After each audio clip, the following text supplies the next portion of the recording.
सनकादिक आदिक इंचित शेष न पावत पार मेरे वाला जी, शेष न पावत पारे, शेष न पावत पारे।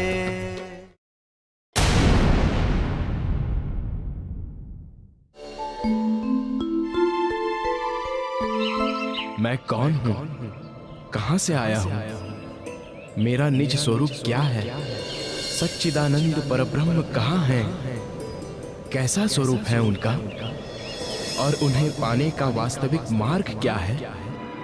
तारतम ज्ञान के अखंड प्रकाश में इन प्रश्नों का अनायास ही समाधान प्राप्त हो जाता है। लहराते हुए महासागर की अथाह जलराशि में जिस प्रकार असंख्य बुलबुले पैदा होते हैं और तत्क्षण उसी में लीन हो जाते हैं, उसी प्रकार महामाया से असंख्य लोग पल पल में प्रकट होते हैं और उसी की गोद में समाप्त हो जाते हैं। और इसी महाशून्य में प्रकट होता है आदि नारायण का स्वरूप, जो अक्षर ब्रह्म का स्वाप्निक मन होता है। संपूर्ण सृष्टि का संचालक यही है। इसी की चेतना का प्रतिभास सभी प्राणियों के रूप में दृष्टिगोचर होता है। संसार के अधिकांश मनुष्यों का प्रायः यही आराध्य देव है और इससे परे ये योग माया का अखंड मंडल है, जहां अक्षर ब्रह्म अपनी अखंड एवं चैतन्य प्रकृति के साथ क्रीड़ा करता है। ये अद्वैत भूमिका है। यहाँ के कण कण में चैतन्यता, अखंडता एवं ब्रह्म रूपता के दर्शन होते हैं। ये वेदों में चतुष्पाद विभूति के रूप में वर्णित हैं। भगवान शिव, महाविष्णु, संकादिक, शुकदेव आदि की ध्यान क्रीड़ा का यही स्थान है। किंतु इस योग माया मंडल से परे वो स्वलीला, अद्वैत, अनादि, अनंत परम धाम है।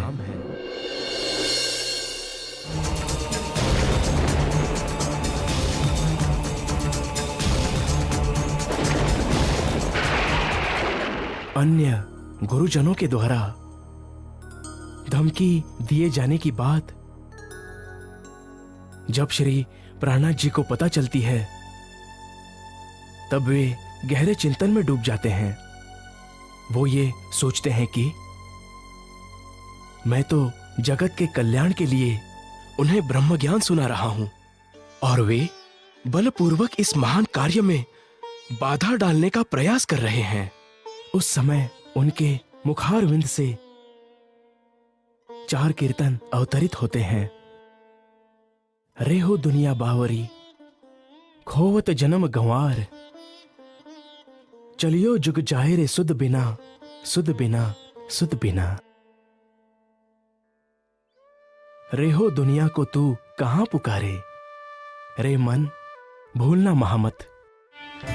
रेहो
पद सा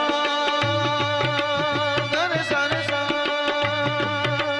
द सा रे सा द सा द पद प द प ग रे सा रे सा रे सा रे ग रे सा ग रे सा सा। अपनी मत ले साधु बोले, अपनी मत ले साधु बोले, अपनी मत ले साधु बोले, शब्द भय अपार, बहुत शब्द को अर्थ न सूझे, बहुत शब्द को अर्थ न सूझे, या बल सुपन दूता होवत जन्म गवार। रे हो दुनिया मारी,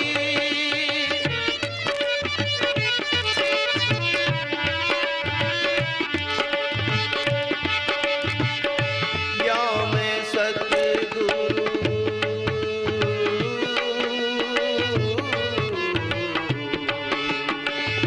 सतगुरु मिले तो संशय भाने, सतगुरु मिले तो संशय भाने, सतगुरु मिले, सतगुरु मिले, सतगुरु मिले, सतगुरु मिले, सतगुरु मिले तो संशय भाने, पैड़ा देखावे पार,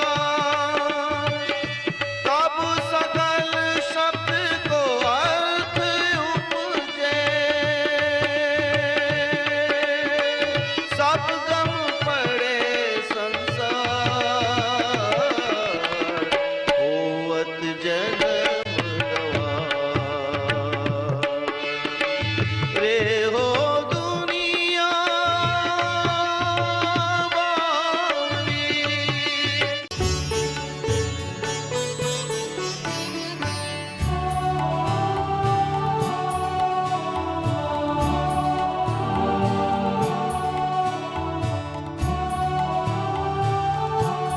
प्रणाम।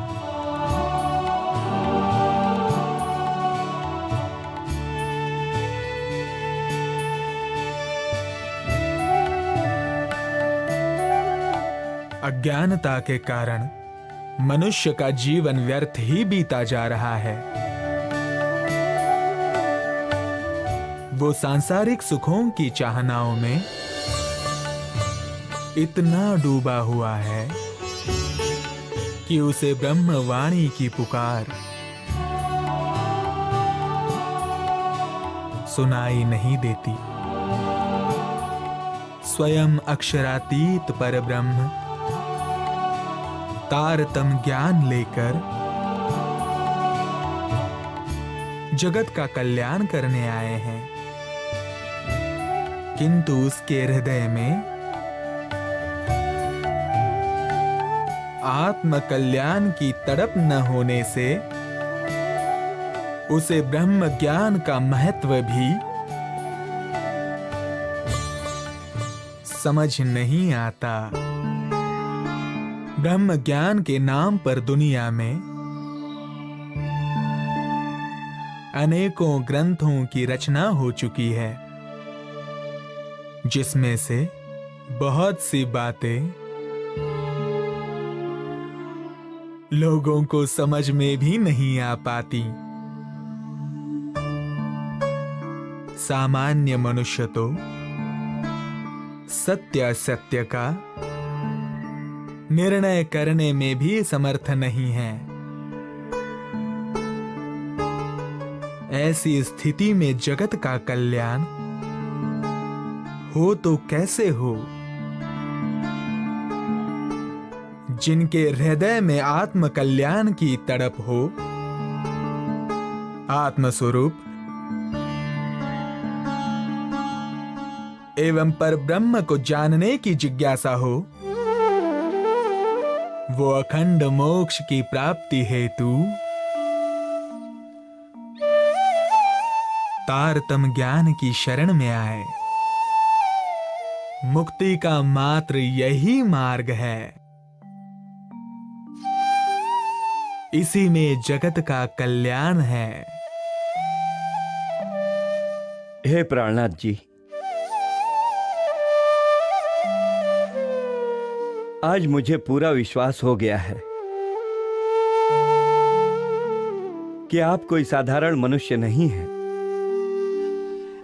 आपके अंदर अवश्य ही कोई अलौकिक शक्ति विराजमान है और आपके द्वारा दिए जाने वाले तारतम ज्ञान में ही समस्त मनुष्यों का कल्याण है। आज से मैं आपकी शरण में आना चाहता हूं।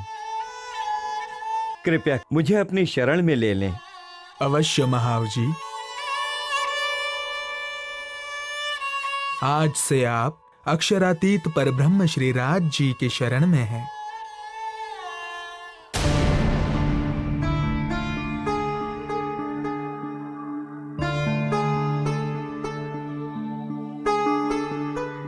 प्रणाम। प्रणाम।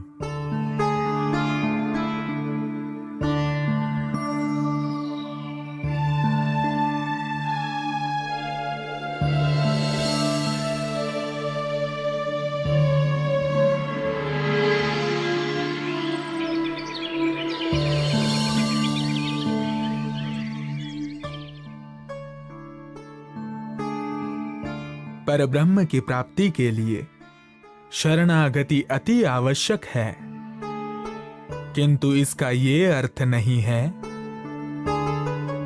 कि मनुष्य ब्रह्म ज्ञान से एवं परमात्मा के ध्यान से विमुख हो जाए। साधना एवं पुरुषार्थ तो मनुष्य को करना ही होगा। गुरु की सेवा एवं सांसारिक संबंधों के भरोसे यदि वो ये सोचे कि उसका कल्याण तो अब निश्चित है, तो ये उसकी बहुत बड़ी भूल होगी। क्यों महाव जी भाई, सत्य कथन है ना? जी प्राणनाथ जी। महाव जी भाई, श्री कृष्ण जी के साथ रहते हुए भी पांचों पांडव बैकुंठ नहीं जा सके और स्वर्ग तो मात्र युधिष्ठिर ही जा पाए, वो भी नरक के कष्टप्रद दृश्य को देखने के बाद। अतः मनुष्य को अपने सत्कर्म, ज्ञान, भक्ति पर ध्यान देना चाहिए। शरणागति का तात्पर्य यह है कि हम सत्कर्म करने का प्रयास करते रहे, किंतु अपना अहंकार छोड़कर उस परमात्मा की कृपा का आश्रय लेकर, इसी से उसका कल्याण संभव है।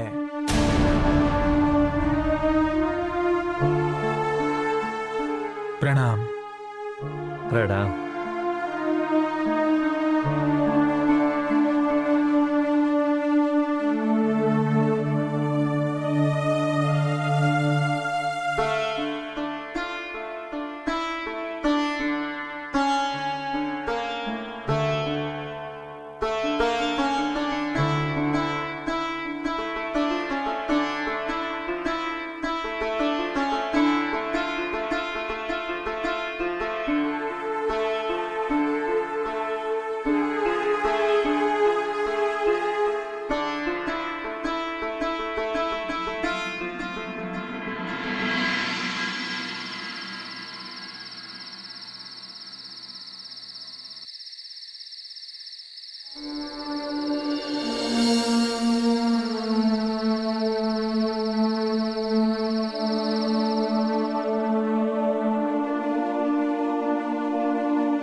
गुरु की सेवा एवं सांसारिक संबंधों के भरोसे यदि वो ये सोचे कि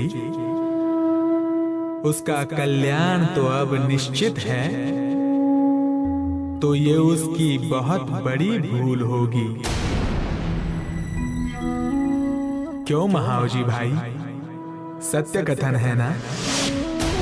मैंने प्राणनाथ जी का इतना सम्मान किया और उन्होंने भरी सभा में मेरा अपमान किया।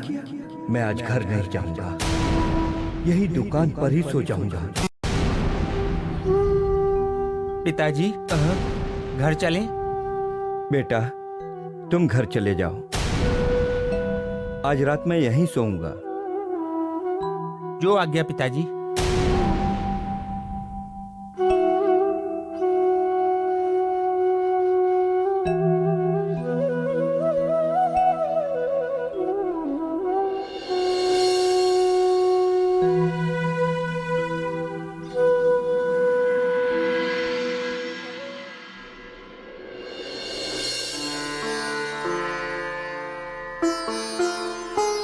प्रणाम।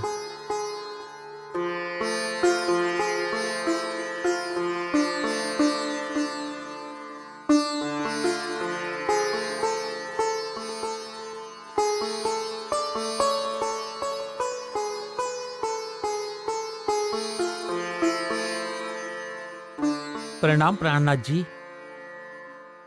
प्रणाम।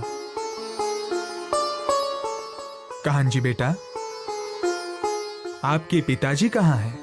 वे आज चर्चा में नहीं आए? जी वो आज दुकान पर हैं और उन्होंने कहा है कि आज वे वहीं सोएंगे। लगता है महावजी भाई की आत्मा अभी पूर्ण रूप से जागृत नहीं हो पाई है। उनको सोते में ही जगाना होगा। प्रणाम।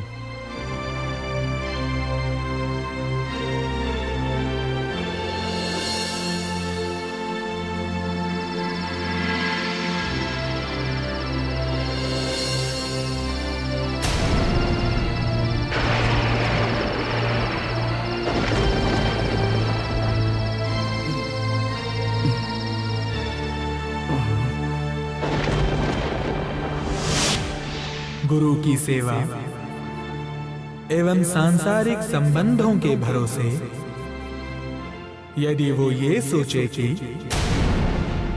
उसका कल्याण तो अब निश्चित है, तो ये उसकी बहुत बड़ी भूल होगी। क्यों महावजी भाई, सत्य कथन है ना?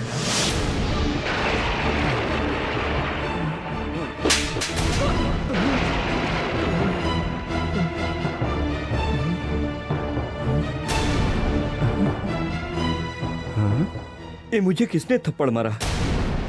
यहाँ तो कोई नहीं है, दरवाजा भी बंद है।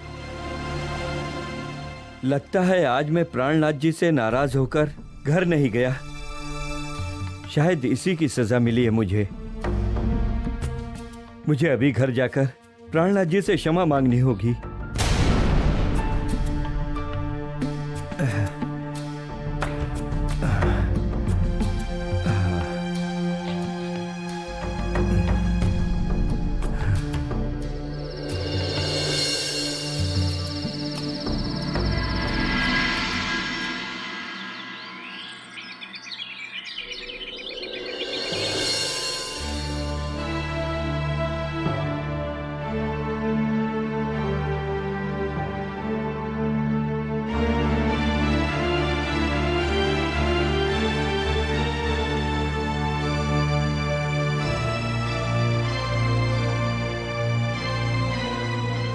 हे प्राणनाथ जी,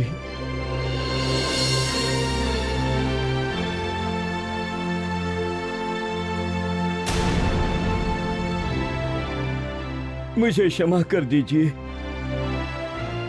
मैं आपको पहचान नहीं पाया और आपके अमृतमय वचनों को भी समझ नहीं पाया।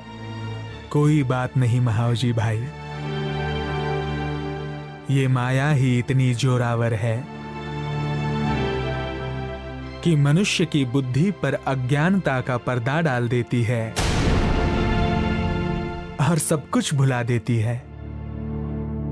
जिस प्रकार कुम्हार घड़ा बनाते समय उसे सुंदर आकृति देने के लिए एक हाथ से बाहर से चोट मारता है और दूसरे हाथ से अंदर से सहारा देकर उसे टूटने से बचाता है, उसी प्रकार सद्गुरु को भी अपने शिष्यों के दुर्गुणों को दूर करने के लिए कटु वचनों का सहारा लेना पड़ता है। हे प्राणनाथ जी, मैं आपको वचन देता हूं कि मैं ऐसी गलती फिर कभी नहीं करूंगा। मुझे क्षमा कर दीजिए। धाम धनी आप पर कृपा करें।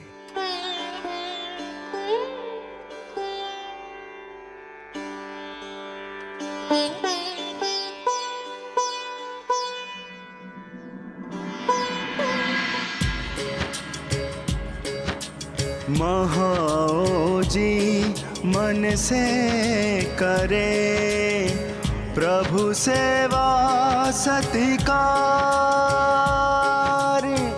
फौज कराए प्रेम से और माने आभार।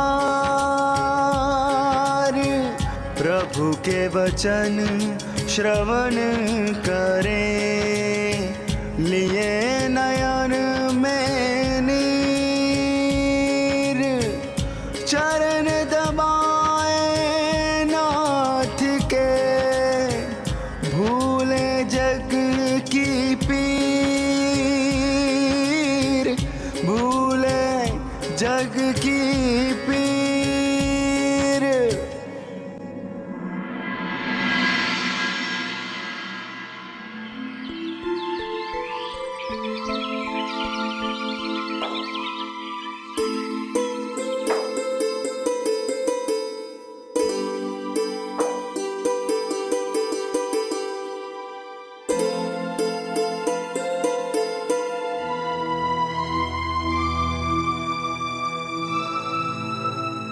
आ गए गुरुजी की सेवा करके।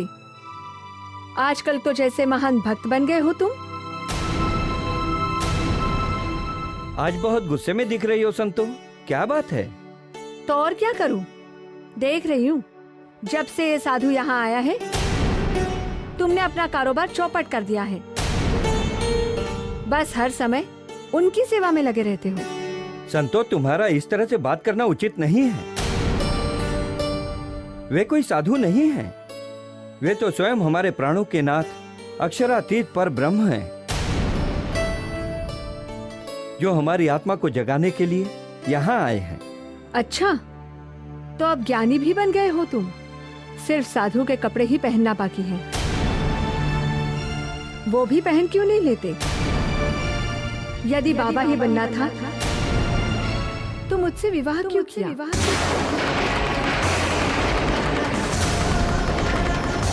हमारे भविष्य की कोई आपको चिंता है या नहीं?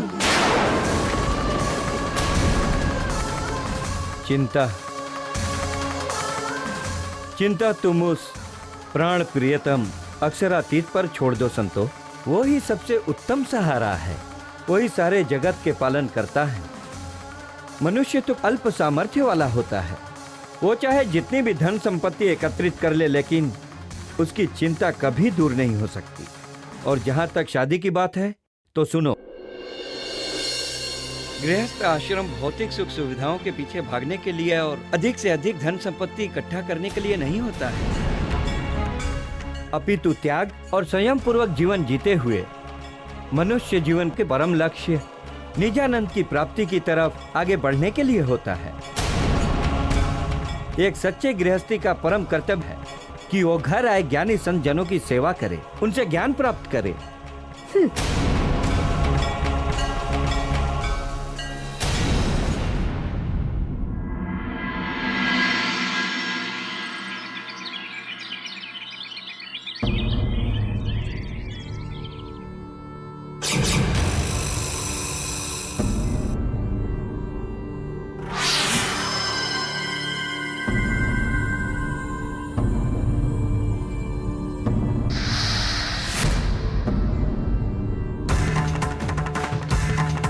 हुजूर आला, सुनने में आया है कि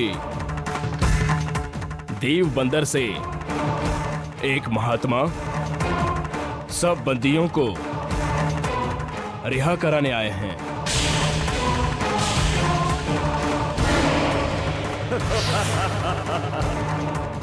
ये तो बड़ी अच्छी खबर लेकर आए हो। हम खुद जाकर उससे मुलाकात करेंगे।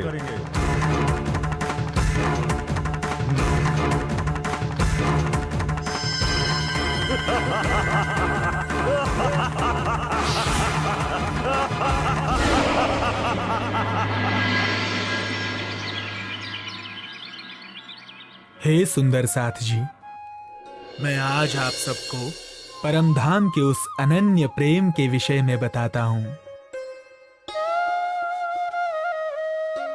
जिसकी महिमा शब्दों से परे है। वास्तव में परब्रह्म और प्रेम दोनों एक ही स्वरूप है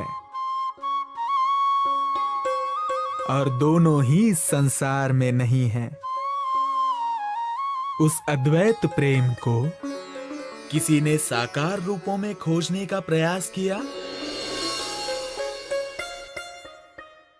तो किसी ने निराकार में। किंतु इस स्वप्न के संसार में प्रेम है ही नहीं तो मिलता कहां से। इसके लिए तो साकार और निराकार से परे अक्षरातीत परब्रह्म के सच्चिदानंद स्वरूप का ज्ञान होना और उसका ध्यान करना आवश्यक है। इस अनन्य प्रेम को अपने हृदय मंदिर में बसाए बिना कोई भी प्रियतम अक्षरातीत को नहीं पा सकता। अध्यात्म के परम लक्ष्य को पाने का मार्ग जो करोड़ों कल्पों में भी पूरा नहीं होता, वो प्रेम के द्वारा पल भर में ही प्राप्त हो जाता है।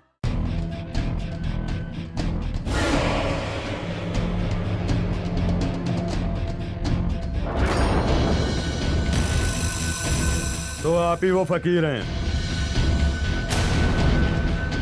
जो दीव बंदर से अपने बंधकों की रिहाई के लिए आए हैं, जो कि हमारी कैद में हैं। हाँ, मैं उन्हें छुड़ाने आया हूं। उन सभी निर्दोष लोगों को तुरंत छोड़ दो। यूं ही मुफ्त में छोड़ दें? उनकी रिहाई के बदले में 70,000 मोहरें देनी होंगी।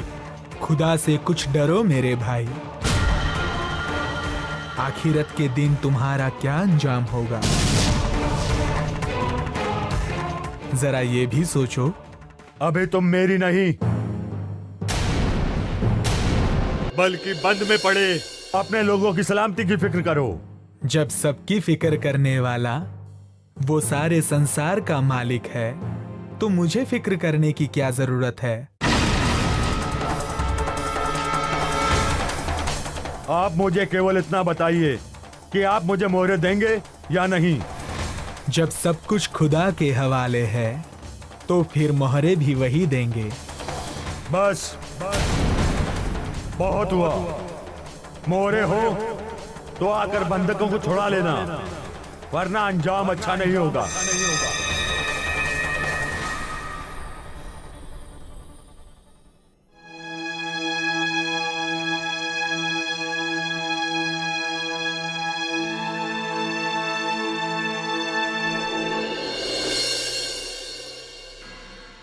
इस प्रकार वो लुटेरा पैसे के बहाने श्री प्राणनाथ जी की चर्चा सुनने बार बार आने लगा।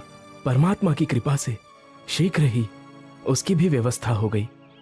मस्कत से पूर्व की तरफ एक प्रसिद्ध शहर अब्बासी बंदर था, जहां भैरव ठक्कर नाम के धनाढ्य सेठ रहते थे। उन्हें पता चला कि अरबी लुटेरों की बंध में मात्र उन्हीं के जाति के लोग रह गए हैं, बाकी सबको उनके सजातीय सेठ लोगों ने छुड़वा लिया है। तब उन्होंने भी पुण्य और प्रतिष्ठा की चाह में उन बचे हुए लोगों को छुड़ाने का निश्चय किया। फिर अपने सेवकों को भेजकर 70,000 रुपये जमा करवाए और सबको बंध से आजाद करवाया। भाई जुवराज जी एवं सभी सुंदर साथ बहुत प्रसन्न होकर श्री प्राणनाथ जी से मिले। ज्यारे धनी धनवट करे, त्यारे बल बैरी ना हारे, वाली गया काम श्राड़े चढ़े, मन चित कारज सरे, मन चित कारज सरे।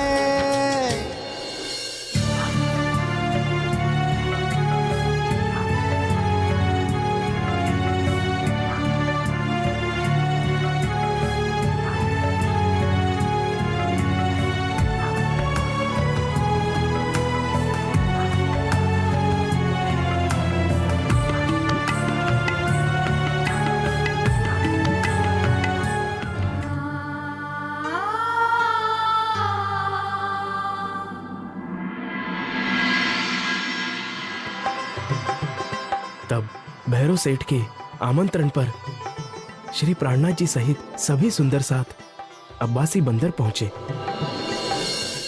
जैसे कोई नींद की स्थिति में स्वप्न देखता है,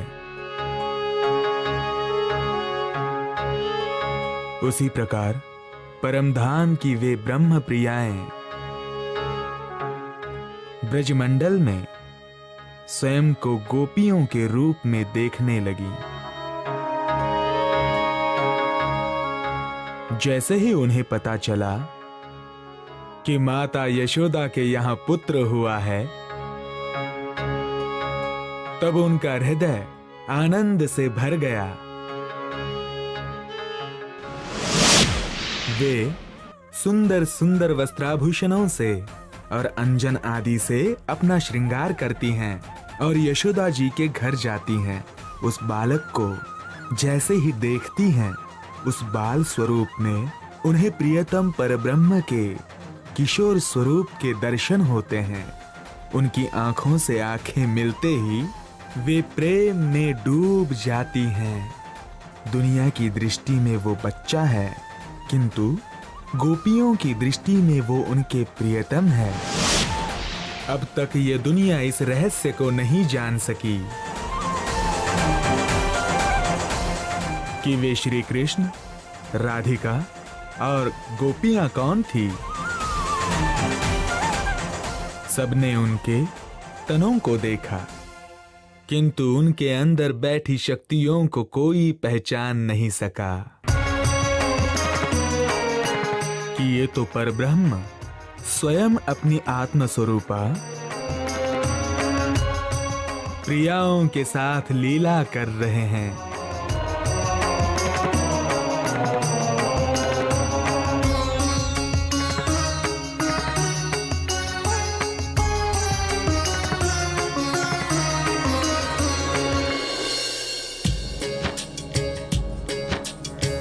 धन गोकुल जमुना तट, धन धन ब्रजवासी, 11 बरस लीला करी, करी अविनाशी, लीला करी अविनाशी।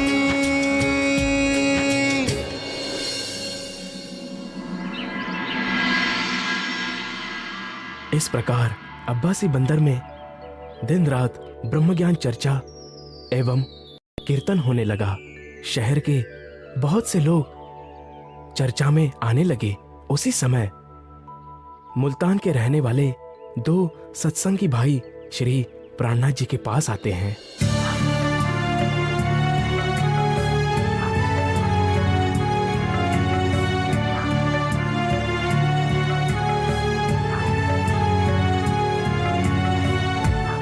प्रणाम। प्रणाम।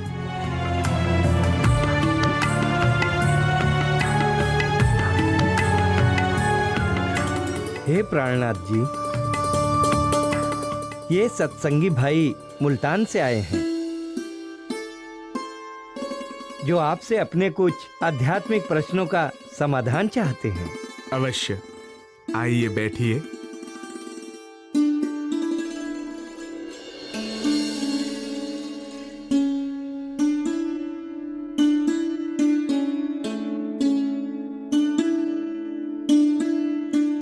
अब बताइए, आपके मन में क्या संशय है? जी, हमारे पास कबीर जी की कुछ साखियां हैं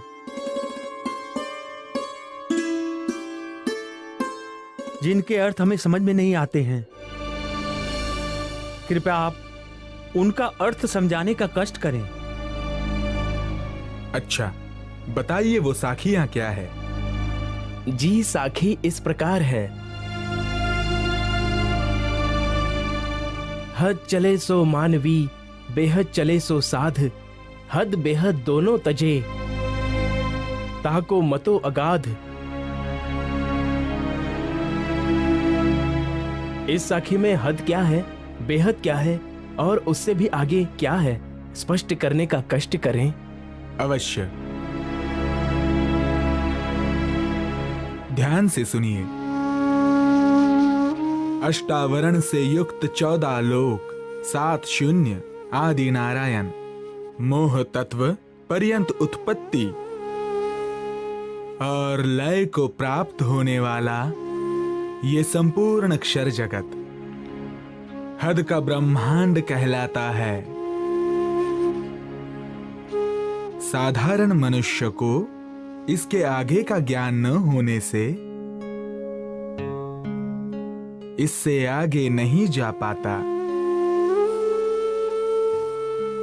इससे परे बेहद मंडल है, जहां अक्षर ब्रह्म के अंतःकरण के स्वरूप चतुष्पाद विभूति है।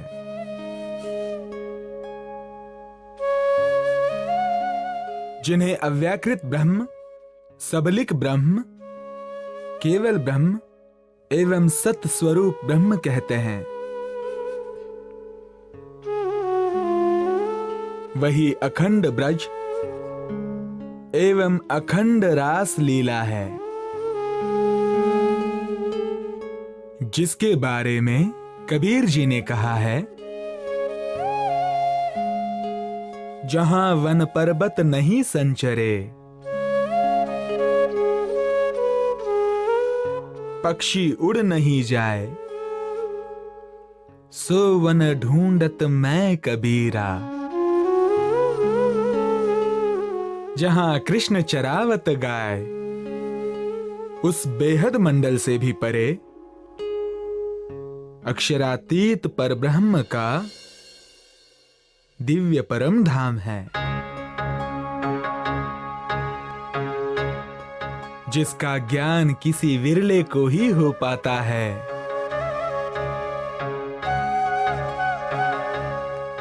जी, इसी से मिलती जुलती एक और साखी इस प्रकार है।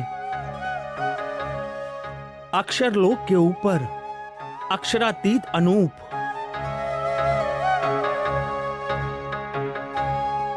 निरख हंस कौतूहल करे, दर से युगल स्वरूप। इसका अर्थ भी स्पष्ट करने का कष्ट करें प्राणनाथ जी। इसका अर्थ है,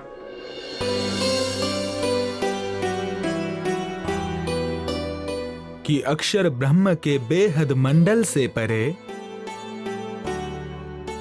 अक्षरातीत पर ब्रह्म का दिव्य परम धाम है,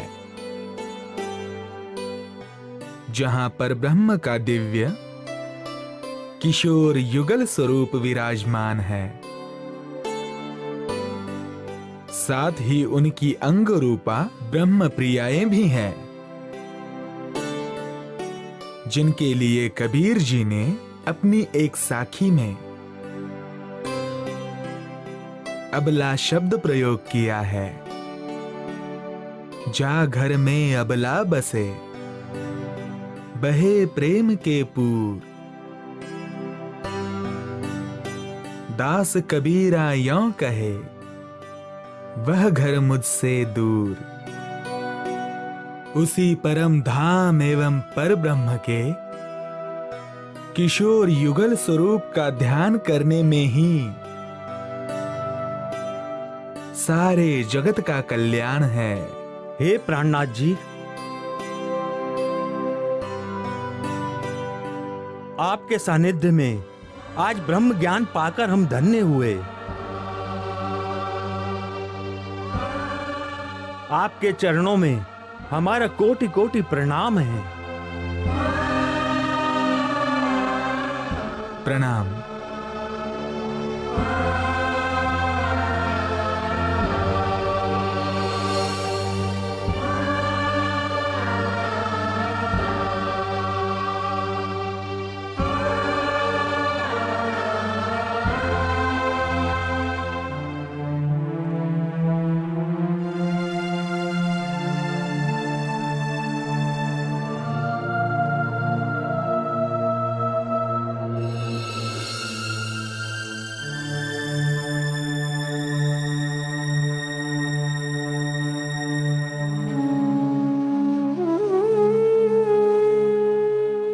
हे प्राणनाथ जी, मेरा नाम तेजबाई है। आपकी चर्चा से मुझे अत्यंत आनंद का अनुभव हुआ है।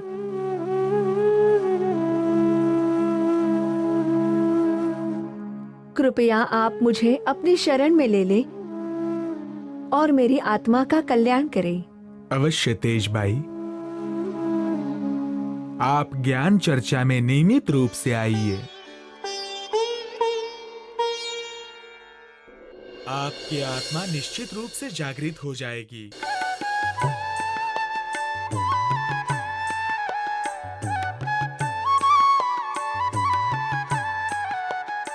प्रणाम।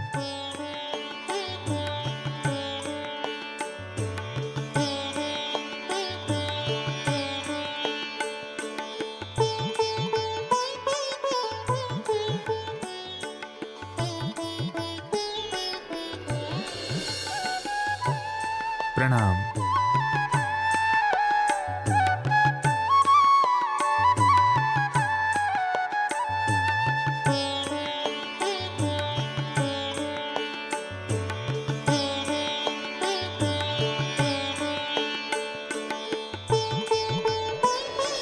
इस प्रकार अब्बासी बंदर में कई लोग ब्रह्म ज्ञान को समझकर प्राणनाथ जी की शरण में आ गए, किंतु भैरव सेठ की रुचि ब्रह्म ज्ञान सत्संग में उतनी नहीं हो पा रही थी। तब एक दिन प्राणनाथ जी टहलते हुए जब भैरव सेठ के घर पहुंचे तो उन्होंने देखा कि वे हुक्का पी रहे थे। वे तुरंत समझ गए कि इनकी आत्मा क्यों जागृत नहीं हो पा रही है। तब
प्रणाम प्राणनाथ जी।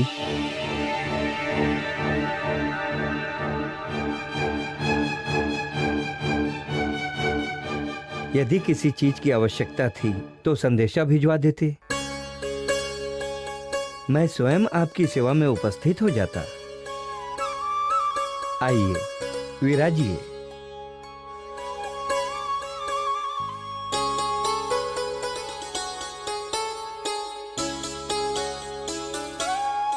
नहीं भैरव जी, हमें किसी चीज की आवश्यकता नहीं थी। हम तो यहाँ इसलिए आए हैं क्योंकि हम आपसे कुछ विशेष बात करना चाहते हैं। कहिए प्राणनाथ जी, आप हमसे कौन सी विशेष बात करना चाहते हैं?